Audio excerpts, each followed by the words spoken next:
Listo, entonces, ¿quién me quiere comentar? ¿Qué le pareció esta lectura? ¿Qué se le dificultó? Adelante.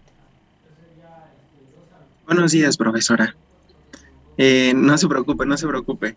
De la lectura, de lo último que vimos con Coase, rescato que la forma en cómo lo aborda Williamson es mediante esta relación contractual, en donde, pues obviamente todo está definido mediante los contratos y recuerdo que el autor hace mucha mención a los, pues, supuestos, a las contradicciones de la incertidumbre, de el oportunismo y de la racionalidad que tienen los agentes, en donde dice que lo relevante dentro de la empresa son este tipo de relaciones de nuevo contractuales, en donde se busca intercambiar bienes, pero, y que obviamente este contrato va a tener unos costos, bueno, ciertos costos, pero va a depender mucho de qué tan específico sea el contrato, va a ser los costos, digamos, extras en los que se van a incurrir al momento de efectuar la transacción.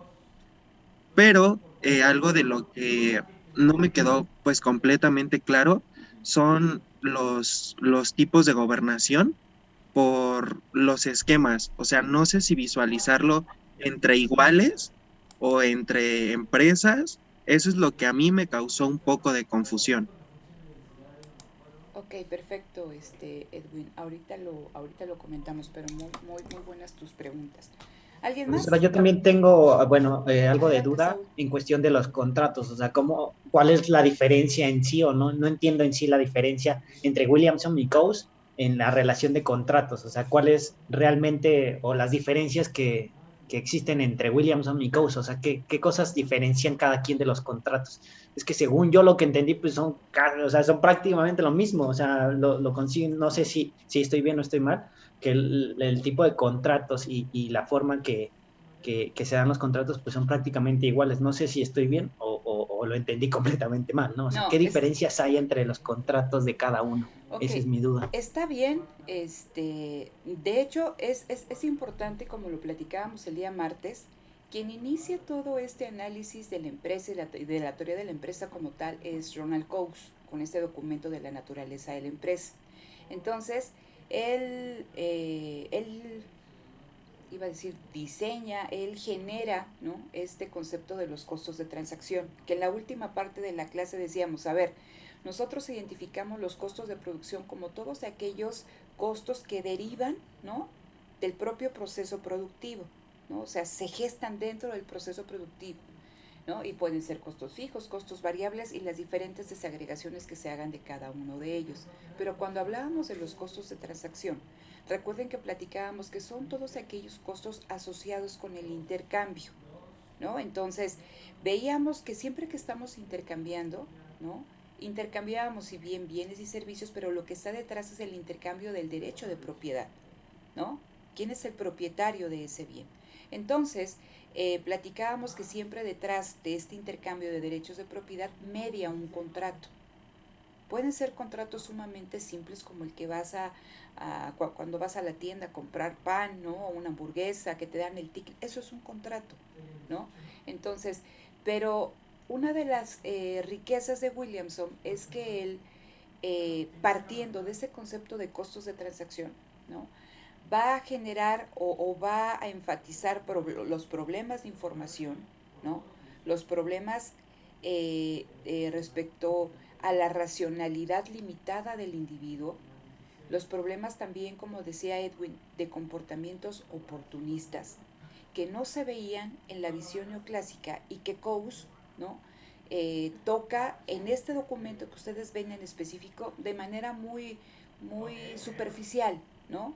Quizá no lo hace de una forma tácita, pero recuerden que la obra de Coase es vasta y que nosotros únicamente estamos leyendo el artículo seminal, el primer documento. Entonces, con esta cuestión de Williamson, él parte del trabajo de Coase, ¿no? Recupera el concepto de costos de transacción, recupera la visión, como lo platicábamos de acuerdo a tu duda, Saúl, de la empresa como nexo de contratos, ¿no? Entonces, porque esa es una riqueza de la empresa, ¿no? O sea, la empresa en su misma naturaleza permite que los contratos se reduzcan y el contrato es una forma de enfrentar la incertidumbre, porque platicábamos, en el largo plazo no conoces lo que va a suceder, pones la generalidad, pero eso nos lleva a que existan contratos incompletos. Luego entonces el contrato trata, ¿no? Es una vía para que la empresa se proteja de la incertidumbre respecto a qué, eh, respecto a esta cuestión de contar con el recurso, pero también a cambios en los precios de los recursos. Porque en un contrato de largo plazo, decíamos, se especifica el tipo de bien, el tipo de servicio, se especifica el precio. Y entonces ese precio se mantiene durante el tiempo, ¿no?, que dure el contrato. Entonces también es una manera en que la empresa se protege de cambios en los precios externos, ¿no? Lo vamos a platicar un poquito más, pero sí, lo que hace Williamson, recupera el concepto de costos de transacción y enfatiza, ¿no?, los problemas que se derivan de que no existe información perfecta y de que no hay racionalidad perfecta, ¿no? Entonces, eso va relacionado con lo que preguntaba ahorita Edwin, y sí me gustaría que ustedes vieran la causalidad, porque a la hora del examen, cuando ustedes lo contestan, si no entienden cómo se van presentando las diferentes problemáticas, corren el riesgo de equivocarse, ¿no? Entonces, ahorita lo platicamos. ¿Alguien más? ¿Alguna otra duda? Osvaldo, Lucero, Reyes, Laura. Profesora, yo tengo, bueno, más que duda, sería como que aclarar una idea. Entonces, a partir de estos problemas que se producen por la incertidumbre, el oportunismo, es que hay una parte en donde dice, estas fricciones, las fricciones dentro de las transacciones, ocasionan que estas mismas transacciones no actúen en el sistema de precios de manera automática y es por eso que es necesario la contratación. ¿Voy bien? O Sí, sí y no, pero sí. Ok. A ver, ¿algo más respecto a eso o es en términos generales? ¿No? Ok. Sí, sí, sí, espere, pidos. Se me ocurre otra duda. Ajá. Eh, en lo que hace referencia respecto a la transformación fundamental e intertemporal, ¿esto se visualiza con con la empresa que está verticalmente integrada o va por otro lado? No, todo está relacionado, todo esto que ustedes leen, estamos hablando de diferentes tipos de integración. A ver, mira, si quieren, tú, Osvaldo, ¿alguna duda adicional? Ni leyó Osvaldo, nada más así como que no. Reyes, Laura, Lucero, ¿alguna otra duda? ¿O trabajamos estas de sus compañeros y si tienen alguna otra cuestión, me lo hacen saber? ¿Sale? Bueno, Dime, sí, dime, profesor. Reyes, dime. Bueno, todavía sigo teniendo un poco de conflicto para discernir bien los horizontes entre las alternativas de contratación existentes. Porque, por ejemplo, la contratación clásica, bueno, sí entiendo que es la neoclásica del mercado, Ujú. este, pero para las demás, por ejemplo, la relacional y la por ejemplo, la gobernación federal, como que todavía me confundo un poco. Ok, entonces, a ver, si les parece, les voy a compartir la pantalla. No sé, no se les quiero compartir. El pizarrón. Me dicen si lo pueden ver. ¿Sí? Ok. sí, profesora, ya. Entonces, a ver, lo voy a mover un poquito para acá. ¿Vale? Entonces, bien. Les decía que Williamson va a retomar el concepto de costos de transacción de Coase, lo va a trabajar y va a enfatizar problemas que no se ven en el análisis neoclásico. Decíamos que con estos autores, con Coase, que fue premio Nobel, con Williamson, que fue premio Nobel, más adelante que vamos a ver a Douglas North, también premio Nobel, no vamos a ver a Ostrom, pero todos ellos van a quedar englobados en una corriente teórica que se le denomina como la nueva economía institucional, la NEI, ¿no? Entonces, esta nueva economía institucional, había unos viejos institucionalistas donde tenemos a los institucionalistas americanos, Veblen, ¿no? Pero esta corriente de la NEID o la nueva economía institucional no tiene nada que ver con los viejos institucionalistas. ¿Por qué se llama la nueva economía institucional? Porque ellos van a hablar o van a tratar de identificar las instituciones que favorecen el desarrollo económico, ¿no? Y nos van a dar una definición muy específica de instituciones, ¿no? Entonces, para ellos, el desarrollo económico está ligado con un buen funcionamiento vía el mecanismo de precios y el sistema de mercado, ¿sale? Entonces, vamos a ver, o en la perspectiva de estos autores, qué instituciones favorecen que las empresas realicen transacciones de mercado. Ajá, entonces, tengan esto en mente. Entonces, recuerden la COUS. Tenemos aquí una, y les decíamos a poner, ¿no? Entonces, tengo aquí, estas son dos empresas, ¿no? Un individuo, si lo quieren ver, oferta-demanda, ¿no? Entonces aquí tengo aquí la oferta y tengo a la demanda, ¿no? Bajo lo que nosotros estamos hablando de los supuestos neoclásicos, y decíamos aquí hay un intercambio, hay un... recuerden cuando lo que ustedes veían en micro, ¿no? En micro 1, que era importante que tanto el oferente, ¿no?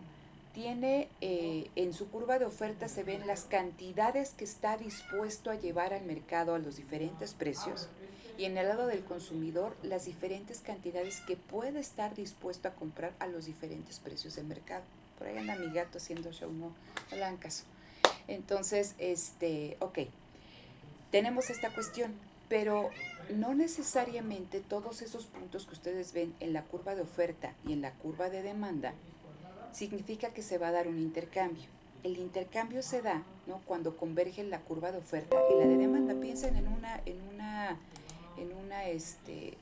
una gráfica simple, oferta, demanda y equilibrio, ¿no? Entonces, cuando convergen ambas curvas, es que hay coincidencia en los intereses del comprador y del vendedor. Y solo así se da este intercambio. Entonces, en ese punto en específico decíamos que los mercados se vacían, ¿sí? Nadie está mejor que nadie. Ese equilibrio es Pareto eficiente, ¿sale? Entonces, con esto en mente, nosotros tenemos que cuando el oferente y el demandante se encuentran e intercambian, y lo platicábamos el día martes, hay ganancias en el comercio. Y en este sentido, ambos, ¿no?, obtienen la máxima cantidad o la máxima utilidad de este intercambio. Pero decíamos que traíamos una serie de supuestos detrás. Entonces, uno de los más importantes, y aquí lo pongo respecto a la información, y decíamos que la información, en los supuestos neoclásicos, ¿no?, que la información es completa. ¿Sí se ve bien este marcador? ¿Sí? Que es, si no me dicen, que es información completa y que es conocida por todos. ¿Sale? ¿Por todos quién? Por todos aquellos que están participando en estos mercados. Entonces, la información es completa y está disponible, ¿no?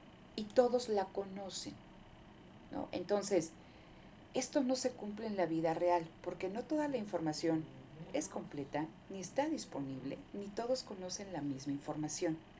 Pero esta cuestión de la información perfecta tiene importantes implicaciones en términos de la presencia o no de incertidumbre.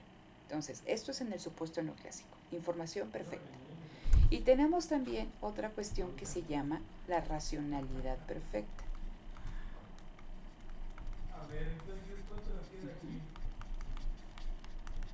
Aquí pongo información perfecta y racionalidad perfecta. ¿Qué significa la racionalidad perfecta? Lo platicábamos. Entonces, que nosotros como consumidores, antes de que se me pase, cuando estoy hablando de la información perfecta, completa, conocida por todos, principalmente está relacionado con los precios, ¿no? Los precios relevantes de todos aquellos bienes, ¿no? Los precios relevantes de aquellas materias primas, insumos que el productor necesita para producir, ¿no? Y los precios relevantes de los bienes y servicios que el consumidor quiere comprar. Entonces, toda la información, si estamos hablando de un sistema de mercado que se regula de manera automática a través de su sistema de precios, y por eso es importante que no haya ninguna intervención ajena a quien oferta y a quien demanda, para que no existan, ¿no? Fricciones en este sistema de precios y que este sistema de precios arroje precios falsos, como sería si interviene el Estado y que fija un precio mínimo, un precio máximo. Entonces aquí los precios derivan de esta interacción, oferta y demanda. Entonces toda la información está relacionada con los precios. ¿Qué precios? Los precios relevantes para tomar decisiones. Llámese comprador o llámese vendedor. ¿Vamos bien hasta acá? Ok. Ahora, platicábamos de esta cuestión de la racionalidad perfecta. Ya tengo la información, ¿no? La conozco y cognitivamente tenemos la capacidad de procesar toda esa información, comparar los distintos precios relativos, ¿no? Y adquirir las cantidades de los bienes, ¿no? Que van a satisfacer nuestra utilidad. ¿Sale? Entonces, esos son procesos automáticos, porque siempre estamos buscando, o en esta lógica del individuo racional, la maximización de su utilidad, y también eso aplica para la empresa, la maximización de su utilidad. Entonces, imagínense, y es el ejemplo que les ponía con el pasillo de la leche o con el pasillo del pan, imagínense que cambia un precio, que se hace más alto o más bajo. Entonces, todos los demás, o sea, ese precio respecto a los demás se mueve, cambian los precios relativos. Y entonces, debes de conocer esa información y debes de tener la capacidad de ¿qué? ¿No? Otra vez de procesar. ¿No? Entonces, imagínense, cualquier cambio en el precio de un bien respecto a lo demás modifica los precios relativos y está impactando directamente en la racionalidad, porque van cambiando los bienes, las cantidades que compras, siempre buscando esta cuestión de la maximización. Entonces, si está la información, si es conocida por todos los que están participando en el mercado, y a esto le añadimos que todos los individuos, ¿no? que participan en este mercado, individuos, empresas, ¿no? Tienen racionalidad perfecta, pues no existe, o sea, el resultado de esto, y por eso les decía, es importante cómo se va generando. Si existe uno, si existe dos, luego entonces no existe incertidumbre.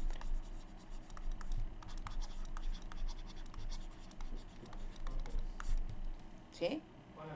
Está la información, el de enfrente conoce esa información, conoce cómo estás trabajando, porque acuérdense que aquí tenemos el supuesto de que todas las técnicas conocidas o todas las técnicas disponibles para producir son conocidas por todas las partes, ¿no? Que todos trabajan con la misma tecnología. Entonces ese es el país el país de las maravillas aquí, y les decía, es el centro del huracán. Aquí no pasa nada, todo está, ¿no? O sea, no escuchas nada. Entonces no existe incertidumbre, ¿no? ¿Qué pasa en el mundo real? Y que ya nos decía, todo esto es neoclásico, ¿no? ¿Qué pasa en el mundo real? Y que ya nos decía Coase. Coase nos decía, bueno, a ver, cuando tenemos esta cuestión de la transacción y decimos, tenemos, ¿no? Aquí el caso extremo ese es el mercado, ¿no? Entonces, en esta cuestión del mercado, empresas especializadas se ponen en contacto unas con otras, intercambian, transan, ¿sí? Entonces, este es el mercado. Y decimos, ¿no?, que en este mercado se da una cooperación inconsciente. Es la cooperación inconsciente. Entonces, en estas relaciones de mercado aplica lo que acabamos de platicar hace un momento, ¿no? La única información que necesitan para transar, para intercambiar, son los precios. Y esos precios está detrás la oferta y la demanda. Entonces estamos hablando que todas estas empresas, y les decía, aquí lo voy a poner, son especializadas en una actividad. Y las decisiones que se tomen, a quién le compro, cuánto le compro a uno, le compro a otro, etc., depende de el precio, obviamente, ¿sí? Y prácticamente, chicos, en esta cuestión del mercado de competencia perfecta decimos que estamos intercambiando bienes estandarizados. Eso también es muy importante, ¿sí? ¿Cómo se asigna en el mercado qué se produce, qué valora la sociedad en función de los precios, ¿no? Entonces, si decimos que en un momento determinado la sociedad ahorita valora mucho por las condiciones que está pasando toda esta cuestión de las comunicaciones, como lo que estamos utilizando nosotros del Zoom, pues empresas que vean eso como un nicho de oportunidad van a salir, ¿no?, del área en la que están y se van a ir ahora a las comunicaciones digitales, o no sé cómo se le pueda llamar, ¿no?, a toda esta cuestión, migran. Pero como está esa información, ¿cómo lo voy a saber? Porque en un momento determinado, ¿no?, los individuos van a requerir estos servicios y el precio se va a elevar. Entonces, ese aumento en el precio va a ser atractivo en cuanto a la tasa de utilidad de las empresas y van a empezar a salir desde el sector en el que estén y se van a ir ahora a las comunicaciones, ¿no?, vía internet. A medida que van llegando, las que llegan primero pues son las que aprovechan esa alza en el precio y esa tasa de utilidad mayor que en el sector en el que están. Pero a medida que van llegando todas, porque todas tienen la misma información, ¿qué le pasa a la tasa de utilidad? ¿No? Pues va cayendo hasta que queda en términos similares de lo que ganaban en el sector del cual salieron. Entonces, ¿qué se produce? ¿Sí? Va a estar en función. ¿Quién te va a decir qué es lo que valora la sociedad? El precio. ¿Sí? ¿Vamos bien hasta acá? Entonces, bajo estas cuestiones de Coase, ¿no?, del mercado y todo lo que decimos, platicamos ahorita, pues no hay incertidumbre. Pero dice Coase, híjole, ¿qué crees? ¿No? Que usar el mecanismo de precios, lo que teníamos aquí, ¿no?, él flexibiliza este supuesto neoclásico. Dice, ¿qué crees? Que la información, conocer la información no es gratuito, sino que genera un costo. Conocer los precios relevantes genera un costo. Y segundo, ¿no?, dice, existen problemas a la hora de intercambiar, porque también está relacionado con la cuestión de la información. Hay cosas que una parte conoce y hay cosas que desconoce. Y eso puede dar, ¿no?, o puede traer como consecuencia que las ganancias que se dan de este intercambio pues no sean iguales para ambas partes, que uno esté mejor que otro, que se aproveche de ese intercambio. Entonces dice, ¿no?, surge en toda esta cuestión de los costos de transacción. Y hablábamos todos los costos implícitos en el intercambio, desde redactar un contrato y la negociación que está detrás, ¿no?, desde vigilar el cumplimiento del contrato y desde hacer que ese contrato se cumpla si no se está respetando lo que está ahí. Entonces ya Coase nos da señales de lo que va a trabajar Williamson, en el sentido de que no todos los activos que se intercambian son iguales, ¿sí? Entonces les decía, no es lo mismo comprar bolillos en la panadería y que les den su ticket a comprar vacunas para el COVID. No es lo mismo mandar a hacer algún reactivo biológico especializado que comprar hamburguesas. Entonces, los activos pues, no son estandarizados, ¿sí? Difiere el tipo de activo. Y dependiendo del tipo de activo, también tiene que cambiar en consecuencia el tipo de contrato, porque la incertidumbre que enfrentas es mayor. El costo por esa incertidumbre es mayor. Entonces, nada más aquí para recapitular, y voy a hacer un poquito más chiquito esto. Entonces, bajo esta cuestión, ¿no?, Coase, que él crea este concepto de los costos de transacción, va a decir, por los costos si no existieran costos de transacción, ¿sí? Si no existieran costos de transacción, el equilibrio o la asignación de recursos vía el mercado competitivo es la más eficiente, si no existen costos de transacción. Pero como existen costos de transacción, las personas, las empresas en este caso, se alejan del mercado, ya no intercambian. Y en lugar de intercambiar, prefieren producir ellas mismas ese insumo, ¿no? Proporcionar ese servicio. Y eso da paso, ¿no? A esta empresa, ¿no? La empresa verticalmente integrada. Entonces, tenemos este nodito de aquí, que es este mismo, ¿no? Este nodo A, que aquí para conseguir sus insumos, ¿no? Para vender su producto estaba en contacto, ¿no? Con otras empresas en el mercado y transaba con ellas, ahora no. Gracias a la existencia de los costos de transacción, a medida que los costos de transacción se van presentando, por la empresa se aleja del mercado y se va aquí a la internalización de actividades que decíamos que la empresa puede internalizar actividades hacia atrás o bien hacia adelante, ¿no? Entonces estamos hablando de internalización. ¿Sale? ¿Vamos bien? Entonces, la empresa se aleja del mercado por la presencia de costos de transacción y empieza a realizar lo que antes compraba en el mercado. Decía Coase, una de las cuestiones principales en la empresa es que el mecanismo de precios, la asignación de los diferentes factores productivos a sus distintos usos, no está en función del mecanismo de precios, como aquí sucede, sino que aquí la asignación dentro de la empresa depende de alguien que se va a denominar el empresario. Y este empresario planea, coordina, asigna, dirige.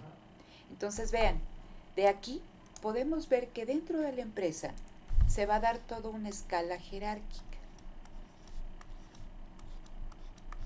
¿no? No estamos hablando de relaciones entre iguales, porque hay alguien, ¿no?, que está en el punto más alto, que es el empresario, que se va a encargar de ¿qué? De toda esta cuestión de la asignación, de la dirección, de la coordinación de la producción. ¿Sale? Entonces, dentro de la empresa hay jerarquía. Ahora, que la empresa internalice implica, ¿no? Que la empresa internalice implica que ya no hay mercados, que ya no hay contratos, y decíamos, no. Porque, ¿no?, los mercados existen, siguen existiendo, pero ahora dentro de la empresa. ¿Sí se entiende esta cuestión? Porque ahora, decíamos el ejemplo de Uxe, ella compraba chocolate. Bueno, ahora compró chocolate Abuelita y está dentro de su grupo. Entonces significa que Chocolate Abuelita va a producir dentro de la empresa, ¿no?, y le va a vender a Uxe. Van a intercambiar. ¿Sale? ¿Eso significa que no hay contratos? No, sí hay contratos, pero los contratos se reducen porque bajo esta lógica del mercado, dado los cambios en los precios relativos todos los días, pues se tienen que estar firmando contratos todos los días. De este lado no. Aquí, ¿no?, va a haber contratos, pero decíamos que estos contratos van a ser de mediano y largo plazo. ¿Sale? Entonces, esa es una forma también a través de la cual la empresa se protege contra esos cambios en los precios relativos diarios. ¿Sí? Entonces, ¿cuál es la diferencia entre este mercado de aquí, ¿no?, y este mercado de acá? De los contratos de aquí y de los contratos de acá. Que aquí, puede haber divergencia de intereses. ¿Sale? Es decir, cada una de estas empresas, decíamos, es una cooperación inconsciente. Cada quien está buscando su propio beneficio, ¿no? Entonces, Bajo los supuestos neoclásicos, pues eso, aunque que alguien busque su propio beneficio, pero si todo se conoce, las técnicas, ¿no? La forma de producir, los precios, pues nadie abusa de alguien. Pero bajo la cuestión que estamos diciendo, que hay información incompleta, ¿no? Que no está disponible, que tiene un costo y que existe racionalidad imperfecta, ¿no? Se va a presentar eso que se llama oportunismo. Y alguien puede tender a abusar, y cuando digo abusar, a apropiarse de las ganancias del comercio. Entonces, eso genera costos. Entonces, por eso decíamos, surgen los costos de transacción. Ahora, les decía, aquí eso no se da, y dice Coase y dice Williamson, y lo vamos a trabajar más adelante con otros autores, en teoría dentro de una organización, y fue una definición que trabajamos, todas las personas miembros de la organización comparten el mismo interés, ¿sí? Entonces, a pesar de que aquí hay un comprador y un vendedor y que hay un contrato, en teoría no se tendría que presentar ese oportunismo porque todos trabajan dentro de la misma empresa, todos comparten el mismo interés, ¿sale? Y entonces decíamos que todo esto nos permite a nosotros ver a la empresa como nexo de contratos, porque este empresario, ¿sí? Que es este de acá, este señor, se va a convertir en el elemento común, ¿no? A todos los factores productivos en cuanto a la firma de un contrato, y los va a poner a trabajar, ¿no? A cooperar de manera consciente, dirigidos, ¿no? por este empresario, ¿sale? Entonces, fíjense, decíamos que estos costos de transacción son los costos de negociar, redactar, ¿no? Vigilar el cumplimiento, ¿no? Y después, si no, hacerlo cumplir. A, B, C y D, ¿no? Costos de transacción. ¿Qué hace que una empresa, ¿no? se aleje del mercado y empiece a internalizar esa actividad? Que el costo de transacción, ¿no? Si ella está para acá, o sea, si ella decide comprarlo en el mercado, los costos de transacción exceden a los costos de internalizar esa actividad, ¿sí? Entonces, estos costos, ¿cómo se llaman? Costos burocráticos, ¿no? ¿Qué serían los burocráticos?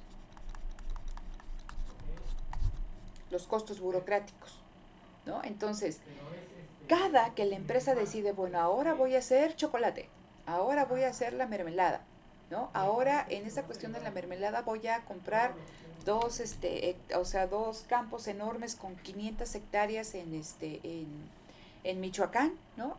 O sea, ya van a estar dentro de la empresa y ya no lo voy a comprar un productor de fresa, ahora yo voy a producir la fresa. Entonces, ¿qué tiene que comparar este empresario? No está comparando los costos de producción, está comparando los costos de organizar esa actividad dentro de la empresa, los costos burocráticos, versus los costos que le generaría negociar el contrato, redactar el contrato, vigilar el contrato y hacer cumplir el contrato. Eso es lo que va a estar comparando, ¿no?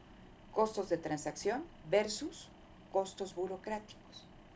Siempre que los costos de transacción sean mayores que los costos burocráticos, la empresa va a internalizar la actividad y la empresa crece. Pero, y lo platicábamos el martes ahí con esta diapositiva del señor que está ahí con los bolos en el monociclo, si tú vas internalizando actividades adicionales, corres el riesgo de equivocarte. ¿Qué significa equivocarte? Empezar a hacer asignaciones que no sean eficientes. Es decir, que te lleven a que tus costos burocráticos de organizar esa actividad dentro de la empresa sean superiores a los costos de transacción, negociar, redactar, vigilar y hacer cumplir el contrato. Entonces, cuando esto sucede, chicos, ¿no? Cuando el costo de transacción es mayor que los costos burocráticos, la empresa internaliza. Pero, ¿no? Cuando los costos de transacción respecto a los burocráticos son menores, ¿qué hace la empresa? Saca esa actividad, ¿no? No la hace, ¿no? Y regresa al mercado. Si la empresa internaliza, la empresa crece. Si la empresa saca esa actividad, ¿no? Reduce su tamaño, deja de crecer.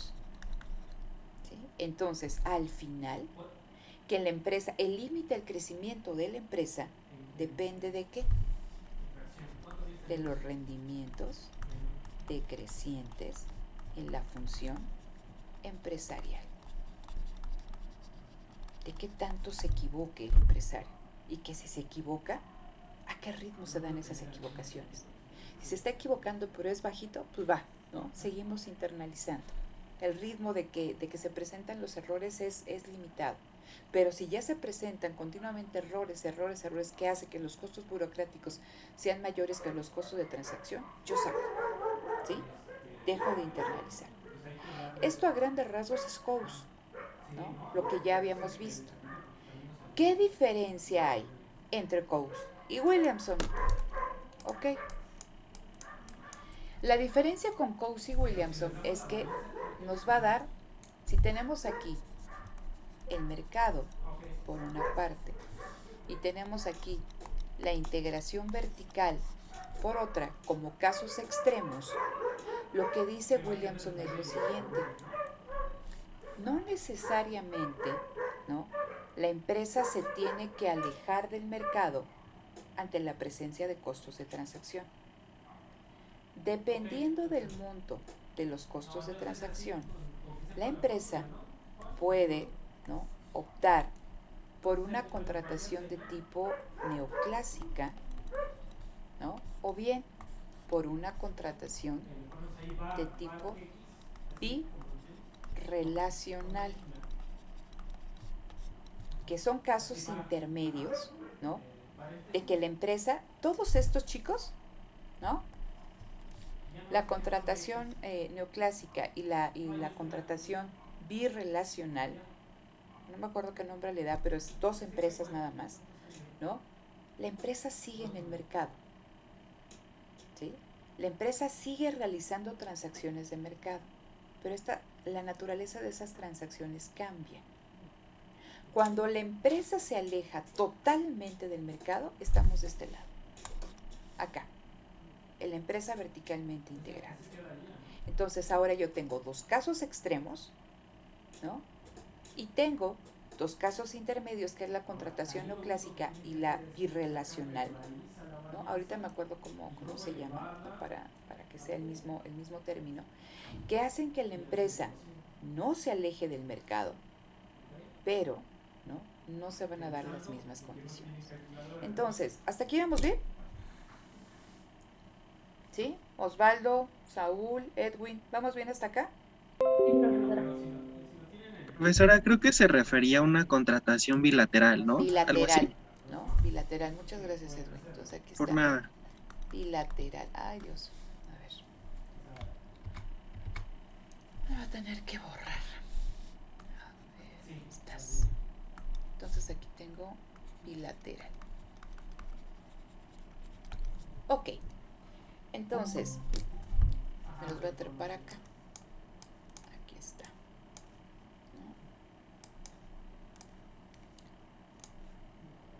Entonces, en esta cuestión de Williamson, él va a hacer mucho énfasis en esta cuestión, ¿no? Supuestos conductistas, que también se les llama, ¿no?, los fundamentos microanalíticos, ¿sí? Los supuestos conductistas, los supuestos respecto a la conducta de los individuos que participan en la transacción, y los atributos de las transacciones. Entonces, esto es importante y esto es importante. ¿Sale? Entonces, cuando nos hablan de estos supuestos conductistas, ¿sí?, vamos a tomar en cuenta esto. Fíjense, vamos a estudiar, y dice Williamson, cómo los participantes en una relación comercial se protegen de los riesgos asociados con el intercambio. Cómo los participantes en una relación comercial se protegen de los costos de transacción. Ahí queda claro. O sea, el objetivo es reducir, ¿no?, los costos de transacción. Segunda cuestión, ¿cómo le hacemos? ¿No? ¿Cuál es la estrategia? Existen un conjunto de opciones institucionales, y por eso les decía, la nueva economía institucional, existen un conjunto de contratos, distintos tipos de contratos, que dependiendo del tipo de transacción, dependiendo del tipo de bien que se intercambia, van a favorecer la reducción de estos costos de transacción. ¿Sí? Vamos bien hasta acá. O sea, se va entendiendo. Después en el recuadro amarillo dice, las relaciones contractuales se asumen incompletas. ¿En cuanto a qué? A información, al conocimiento de esa información y en cuanto a la racionalidad para procesar esa información. ¿Sí? ¿Se entiende esto o no? ¿No usted? A ver, entonces, ¿por qué decimos que en esta cuestión las relaciones contractuales se asumen incompletas? Porque con los neoclásicos todo se conoce, todo es completo, no hay incertidumbre. Está la información, está disponible, no tiene costo y tú la puedes procesar. Lo que Williamson dice, como lo señalaba Coase, ojo, la información que necesito en términos de precios, ¿no? Ni está disponible, o sea, en su totalidad, o sea, no es completa, ni es gratuita, ni es conocida por todos. ¿Y qué crees? Cognitivamente no tengo la capacidad de hacer esos cálculos así matemáticos brutales, automáticos, para tomar la mejor decisión que maximice mi utilidad. Luego entonces, los contratos van a ser incompletos, que ya lo decía Coase, ¿no? No puedes poner en un contrato. Si ustedes hablábamos de riesgo y de incertidumbre, en un contrato cuando tú firmas este seguro de vida, dicen, bueno, a ver, bajo estas condicionantes que tomas, que fumas, que no haces ejercicio, que tal, una vida sedentaria, esto es lo que te puede pasar, esto es la prima. Pero ¿cómo metías en un seguro de vida el COVID? Pues no lo conocías. ¿Sí? Entonces, no tienes toda esa información. Existe incertidumbre. Entonces, las relaciones contractuales se asumen incompletas. Ahora sí. ¿Sí? Ahora, fíjense. Esto es bien importante y está relacionado con lo que me preguntaban de la transformación fundamental e intertemporal. Dice, el problema fundamental de la empresa es enfrentar los desórdenes en el intercambio. ¿Qué significa esta cuestión de los desórdenes en el intercambio? Que si no hay información perfecta y no hay racionalidad perfecta, pues va a haber incertidumbre. Entonces imagínense el relajo que se da en el intercambio, ¿no? Hay fricciones. Entonces la empresa tiene que buscar a través de un conjunto, ¿no?, de formas de contratación, minimizar los costos de transacción y minimizar, ¿no?, los desórdenes en el intercambio. ¿Vamos bien? Entonces vean, ¿qué desórdenes? ¿Por qué se generan estos desórdenes? Por la racionalidad limitada, por el oportunismo, por la incertidumbre y por un número reducido de agentes con quien contratar. Lo vamos a platicar esto. A ver, entonces, hablábamos de esta cuestión, lo primero, de la racionalidad limitada, ¿no? Lo difícil, o sea, que es asumir que existe racionalidad perfecta. Las personas tenemos, las personas o el empresario detrás de la empresa, o sea, el que está ahí tomando las decisiones, pues tiene racionalidad limitada. Es un humano, tiene una capacidad cognitiva limitada. Y a pesar de que ahora con toda esta cuestión del boom de la econometría, ¿no?, se hacen los modelos más sofisticados matemáticamente, pues vimos que ninguno de estos modelos tan sofisticados pudo prever la crisis del 2008, ¿no?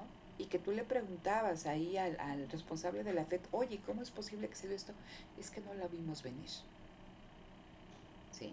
Entonces, las personas, las empresas, tienen racionalidad limitada. Y puede que esa información, ¿no?, te haga que veas un panorama del mundo que no necesariamente es ese. Y si a eso le añadimos de que no todos contamos con la misma información, ¿no?, Entonces se van dando esas transacciones o esos desórdenes en el intercambio. Lo segundo es el oportunismo, y nos decía Williamson, ¿qué es el oportunismo?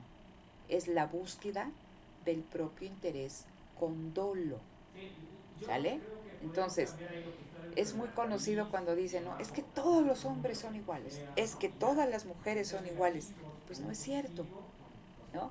Pero buscar un hombre que no sea igual o buscar una mujer que no sea igual, pues tiene un costo, ¿sí o no? Entonces, ¿no? O sea, te tienes que embarcar en una serie de relaciones hasta que encuentres al idóneo, ¿no? Al que no es igual que todos, y bueno, te casas y te salió igual o peor con los que habías andado o con las que habías andado. Entonces ahí viene el divorcio. Y estamos hablando de esto, de contratos. Entonces, ahí hay un oportunismo. Porque tú le ocultas a la persona, ¿no?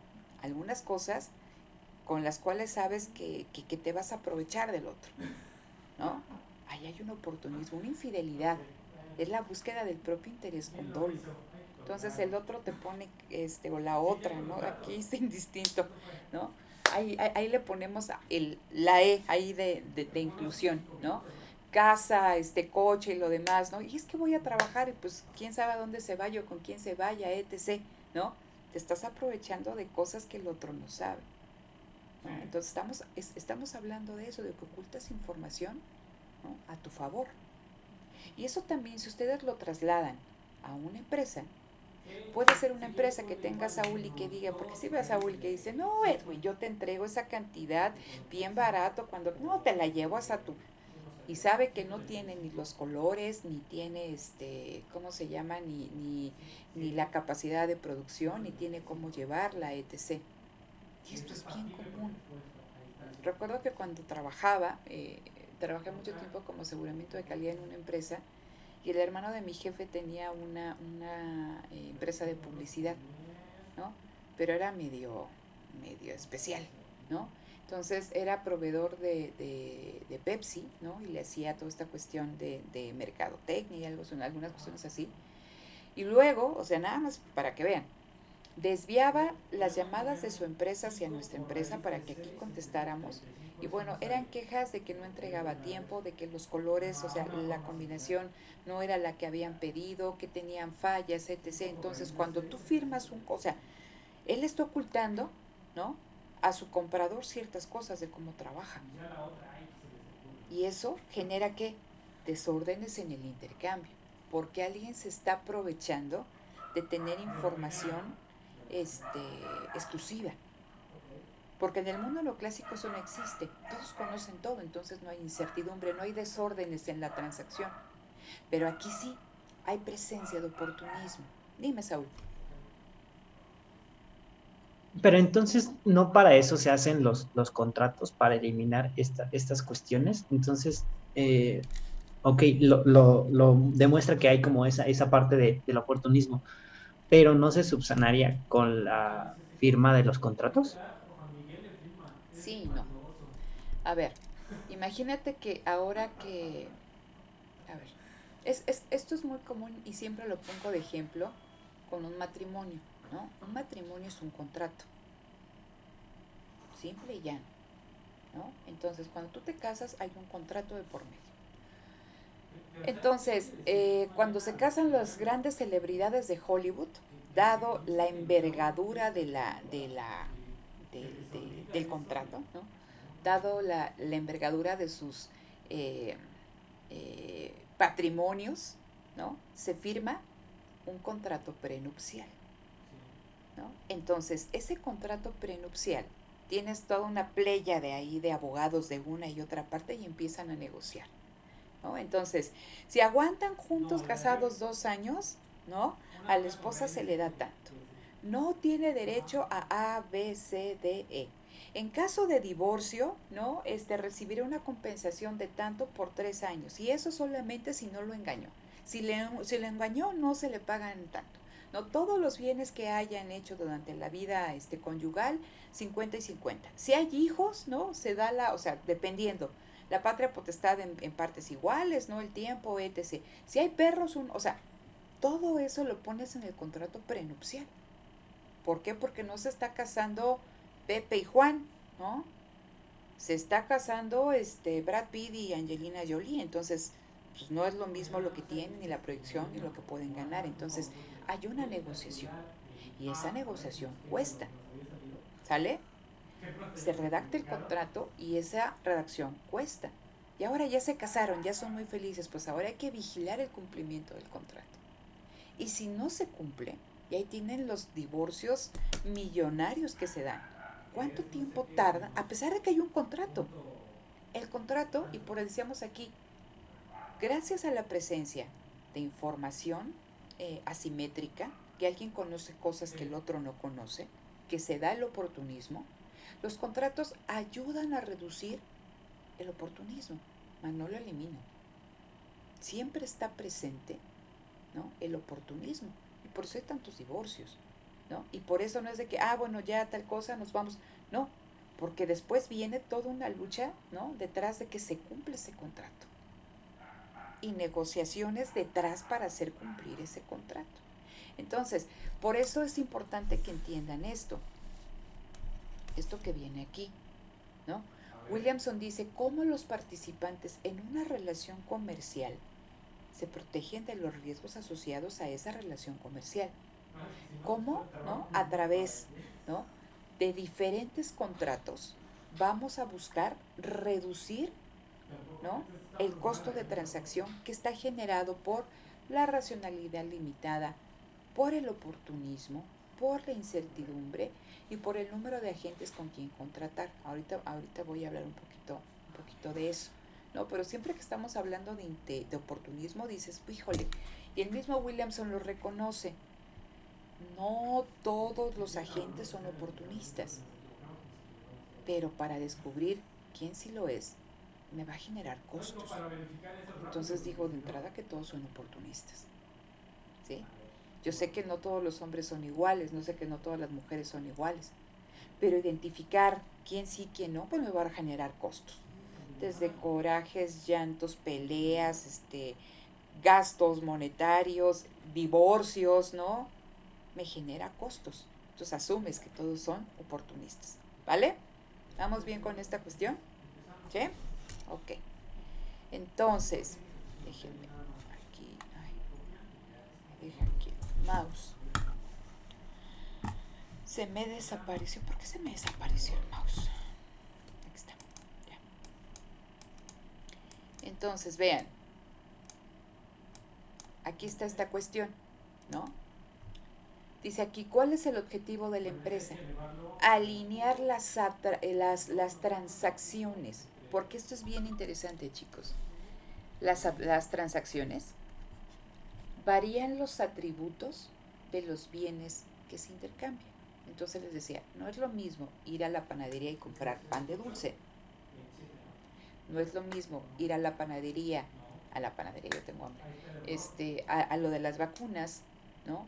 No es lo mismo que vayas a la peluquería y que te corten mal el cabello, ¿no? O sea, se generan diferentes tipos de costos de transacción, ¿sale? Entonces, ¿por qué?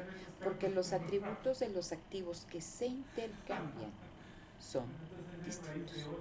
Entonces, tienes que buscar distintos tipos de contratos en función del tipo de bien o servicio que estés intercambiando.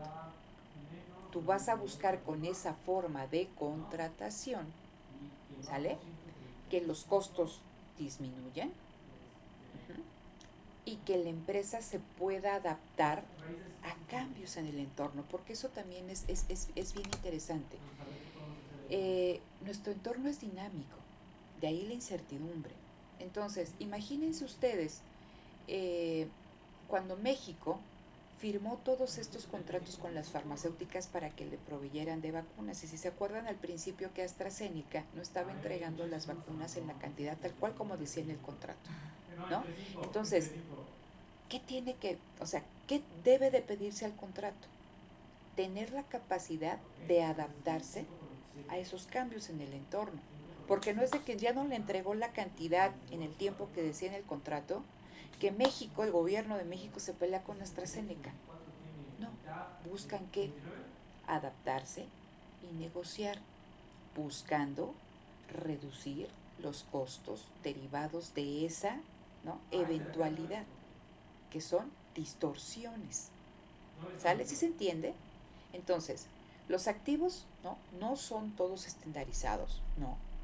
O sea, no estamos siempre nada más intercambiando tazas de café, intercambiamos tazas de café, computadoras, micrófonos, escáneres, ventanas, libretas, vacunas, un montón de cosas. Y cada una tiene una especificidad que hace que los costos de transacción puedan ser mayores o menores en cuanto a un incumplimiento.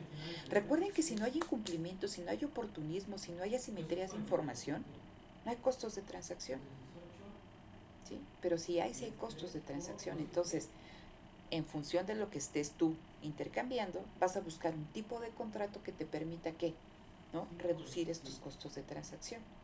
Y que en caso de que se presenten, ¿no?, estas distorsiones en el intercambio, el contrato tenga la flexibilidad de adaptarse y que puedas negociar. Como dicen que bien vale que una buena negociación a un mal pleito, algo así, ¿no? O sea, no es de que te peleas y adiós, no, es importante negociar. ¿Sale? Entonces, ahorita vamos a platicar, si nos da tiempo, si no, la siguiente sesión en esta cuestión de la adaptación. Pero aquí está el elemento discriminante, ¿no? ¿Por qué es un elemento discriminante? Porque elijo el tipo de contrato A, B, C, D. Porque puedo elegir el mercado, la contratación neoclásica, la contratación, ¿cómo? Birrelacional, no, bidireccional, ¿cómo es, Edwin? ¿Vi qué? Bilateral. Bilateral, ¿no? O por qué elijo la integración vertical, ¿no? ¿Por qué elijo uno, otro? Voy a elegir el que economice, el que reduzca los costos de transacción, el que reduzca más los costos de transacción. ¿Sale? Entonces, bajo esa cuestión que tú me decías, Saúl, desafortunadamente, pues estamos en un entorno incierto, dinámico, cambiante. Entonces, pues el oportunismo, y a pesar de que tengas el contrato más bonito que tú puedas ahí redactar como abogado, siempre existe el riesgo de que alguien lo quiera incumplir. Siempre existe el riesgo de esta cuestión del oportunismo. Entonces, pues ahí se van a presentar los costos de transacción. ¿Hasta aquí vamos bien? ¿Está claro esta cuestión? ¿Sí? ¿No se me están durmiendo? Todo claro. Ok. Entonces, vean, con Williamson nos dice, y ahí empieza a ampliar el instrumental ahí de Coast. Los costos de transacción puede ser ex ante o ex post. ¿Qué significa ex ante? ¿No? Entonces, su boda con Brad Pitt o con Angelina Jolie, redacción, negociación, y aquí viene, ¿no?, la elaboración de salvaguardas, ¿no?, la letra chiquita. ¿Qué pasa en términos de penalizaciones por incumplimiento? Esas penalizaciones tienen como objetivo reducir el oportunismo. ¿Sí se entiende? Entonces, les platicaba que cuando vamos ahí en el segundo piso del periférico, si nosotros sobrepasamos, ¿no?, la velocidad permitida y nos cacha esta cámara y nos toma la foto, pues tenemos que pagar, ¿no? Entonces, eso es una letra chiquita para que no tengamos un comportamiento oportunista, porque nosotros estamos metiéndole todo al auto porque queremos llegar rapidísimo del otro lado de la ciudad, a quien nos llevemos frente, ¿no? Estamos buscando nuestro interés con dolo.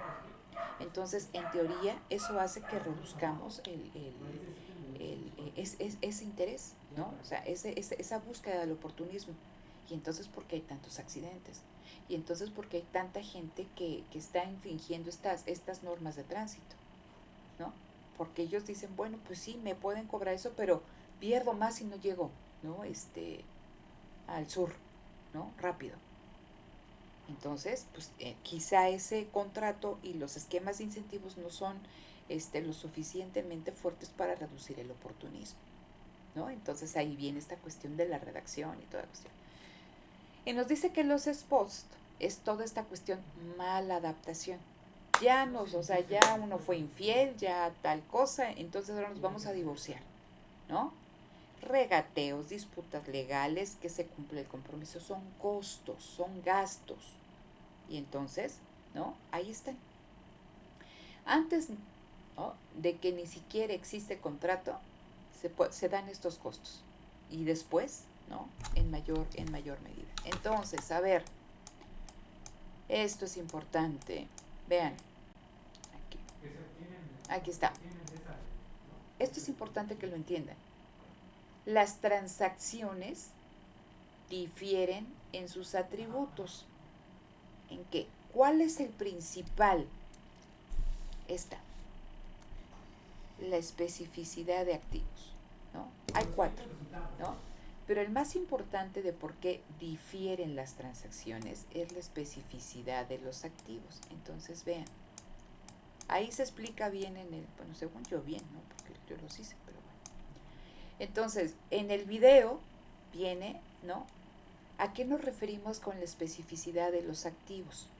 Entonces dice, pues es la característica más importante, ¿no?, de una transacción. Estamos viendo que muchas veces estos activos son inversiones durables que se hacen para apoyar a una transacción particular. Entonces, sí, me gusta esta diapositiva, pues quién sabe qué sea, ¿no? Ahí está como la estrella de la muerte, no sé qué cosa. Se ve como un laboratorio o algo así.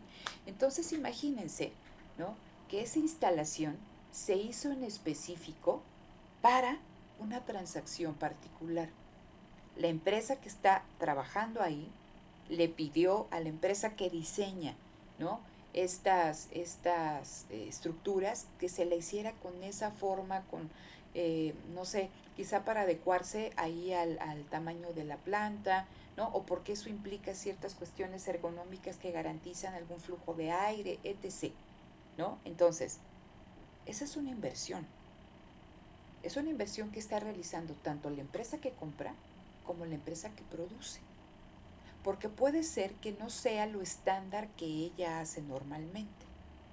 ¿Sí me explico? Entonces, imagínense que la estructura de adentro es un cuadrado, pero que ahora esta empresa le pidió en específico esa forma de estrella.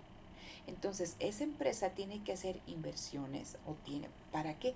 Para poder generar esa estructura en particular. Ahí hay un riesgo, ¿no?, de que la otra empresa diga, se la voy a mandar a hacer, pero no tengo el dinero. O la otra empresa, te la hago, pero no tiene ni el personal, ni el material, o no se la va a entregar a tiempo, etc. Información asimétrica. Y esa información asimétrica hace que se presente oportunismo.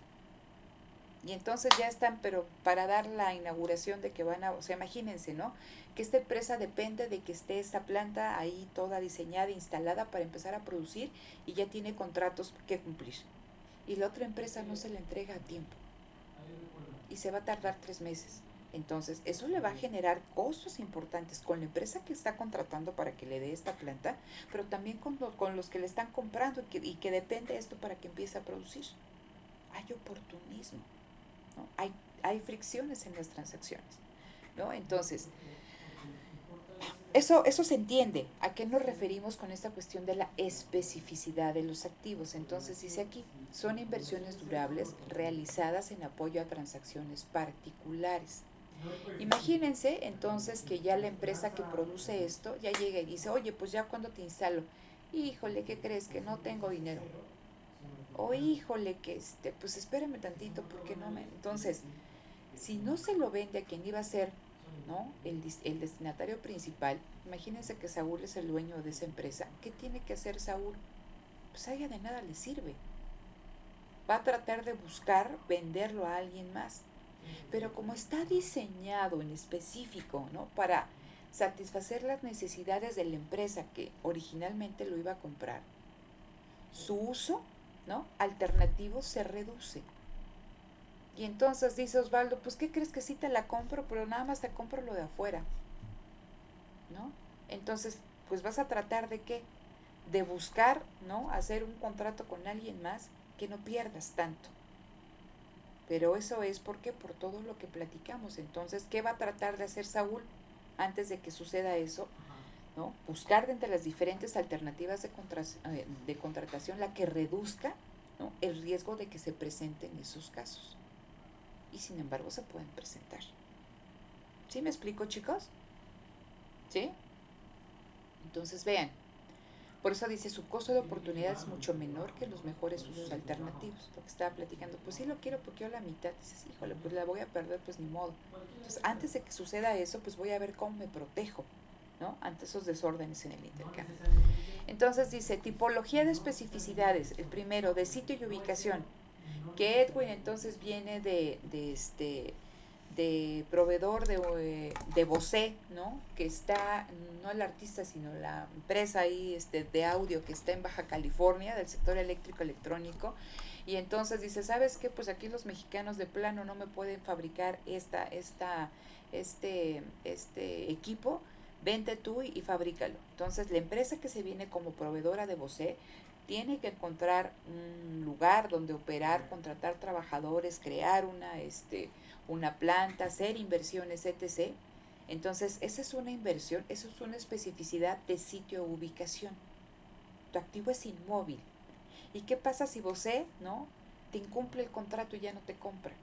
Pues ahora la empresa hizo todo ese gasto, ¿no?, y tiene que buscar convertirse en proveedor de alguien más. Pero hay costos, ¿sí? Entonces, está invirtiendo, sus activos van a ser inmóviles en alto grado. Imagínense que ustedes les dicen, esto en cuanto a sitio o ubicación, pero también en cuanto a un diseño. Imagínense que ustedes son pasteleros y hay unos 15 años y les dice la quinceañera, oye, pero ¿sabes qué? Quiero un pastel con fondant y le pones color así del arco iris y que salga un unicornio y luego la quinceañera, ¿no? Ahí envuelta en una rosa, el pastel más estrambótico que ustedes imaginen, ¿no? Entonces, es un diseño específico. Y a la hora de la hora, pues que la quinceañera se enfermó y no va a ir por el eso y que les dio el 10%, el 20%, el 30%. ¿Qué hacen? Pues le tienen que encontrar un uso alternativo, pero le van a perder. Tienen que encontrar una quinceañera que le guste y si no, a ver, ahí lo venden afuera de su casa ahí en cachitos de pastel o a ver qué hacen, ¿no? Entonces, eso me habla de la especificidad del activo, ¿no? Hay diseños específicos y la especificidad, entre más específico sea, menor valor tiene en otros usos alternativos. Entonces, el riesgo ante algún incumplimiento de cualquiera de las dos partes es muy alto. Entonces, tiene que haber un contrato que permita, ¿no?, contemplar estas eventualidades y hacer, ¿no?, y tratar, ¿no?, de que este incumplimiento pues no se presente, y si se presenta, que se pueda negociar. Sí se entiende esta cuestión de la especificidad. Y lo mismo ahí se explica en el documento, ¿no?, de los activos humanos. Entonces, imagínense que, y siempre les pongo, que van a negociar con otra empresa y que necesitan tener una persona que hable sueco o que tenga algún manejo ¿cómo se llama?, en las leyes chinas de derechos de propiedad, ¿no? Entonces, la empresa va a poner activos humanos para que tenga un proceso de aprendizaje exclusivo de toda esta cuestión de la reglamentación, ¿no?, de comercial en China. Pero si se cae esa negociación con la empresa china, híjole, o sea, hiciste una inversión que no, o sea, no vas a estar negociando con empresas chinas todo el tiempo, con una empresa de Finlandia, ¿no? Quizá con las chinas pues puedes encontrar alguna china, pero con alguna empresa de Finlandia o de Dinamarca o de Ghana, ¿no? Dices, híjole, pues ya hay una especificidad. Y también esta es interesante, dice, cuando los activos no es que sean específicos, pero los grandes en cuantas cantidades, y creo que ahí se pone el ejemplo del jugo, ¿no? Entonces, que de repente Jumex que te dice, oye, ¿sabes qué? Necesito que tú eres productor de naranjas, tú me vendes a mí generalmente 10 toneladas de naranja al mes, pero ¿qué crees? Que necesito que me vendas 500. Dices, ay, en la torre, ¿no? Pues tú te empiezas ahí a mover con los que conoces para tener las 500 toneladas de naranja. ¿Sí? Dice, no es un activo especial, pero está dedicado a una inversión sustancial, aunque no es específica. ¿Y qué pasa si Jumex te incumple en comprarte esas 500 toneladas de naranja? ¿Vale? Entonces, ahí hay un riesgo. Por eso dice, entre más específicos sean los activos, eso te va a llevar a buscar tipos de contratos que no sean los convencionales, que es un contrato convencional, que ahí le firmas, el convencional es el de la panadería, ¿sí? El cuando vas a comprar hamburguesas, que no te importa a quién le compras el pan, o que vas a comprar un tornillo del número 2, no te importa en qué ferretería lo estás comprando, que si vas ya o sea, ni te acuerdas de la cara del que te lo vendió, ¿sí? Que hay un montón a los que les puedes comprar, no importa a quién le compras, y también al otro no le importa a quién le vende, ¿sí? Estamos hablando de activos que no son específicos, entonces pues, el papelito que te ponen 20 pesos, ¿no? Pero imaginen si compran ustedes, ¿no? O mandan diseñar esta cuestión de la vacuna por el COVID, pues no vale que como cuando vamos y que nos dan el papelito de Estraza que le ponen ahí 20 pesos y que les den ahí que digan 10,000 millones de pesos, pues no va. Entonces por eso dice aquí, entre más específicos sean los activos, nos alejamos de prácticas de contratación convencionales y vamos a buscar contratos que nos protejan contra la incertidumbre, de contratos que minimicen los costos de transacción. Y vean cómo se va comprometiendo, ¿no? o conflictuando el panorama. Si o sea, fíjense, esta sumita es interesante. Si, ¿no? Ponemos que hay especificidad del activo, si le sumamos que hay racionalidad limitada, si le sumamos que hay la presencia de oportunismo, ¿qué hace la empresa? ¿No? Si esto está sucediendo, la empresa, lo que traíamos aquí, se va a alejar del mercado y va a buscar estructuras que llaman, ¿no? De gobernación, ¿no? Diferentes tipos de contratación. Entonces se va alejando del mercado. Aquí decimos que todavía está en el mercado, pero vamos a ver qué tipo de relaciones de mercado se dan. Pero si ponemos entre más especificidad, entre más riesgo de oportunismo y entre más, ¿cómo lo dice ahí? Esta cuestión de racionalidad limitada, la empresa se aleja de uno, ¿no? Y va a buscar, ¿no? Si le conviene 2, si le conviene 3, o el caso, ¿no? Contrario, ¿no? Me alejo totalmente del mercado y lo produzco yo. Pero si no lo produzco yo, ¿qué formas de contratación puedo tener con otras empresas que me reduzcan los costos de transacción por la especificidad, por la racionalidad, ¿no? Limitada y por el oportunismo? ¿Sí queda claro esta cuestión? ¿Sí? Ok, entonces, a ver, aquí nada más me faltaría explicar lo que ya me preguntaban, ¿no? De cuándo opera una práctica, cuándo opera otra y esta cuestión de la transformación, ¿vale? Entonces, eso lo explicamos el próximo martes, ¿sí? Lo empezamos a explicar el próximo martes y entonces,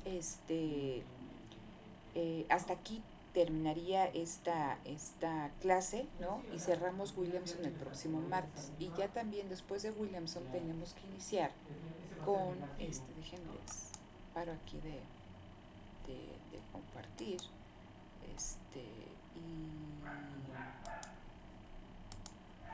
paro de compartir y entonces, nos veríamos ya el siguiente martes para cerrar a Williamson, ¿no?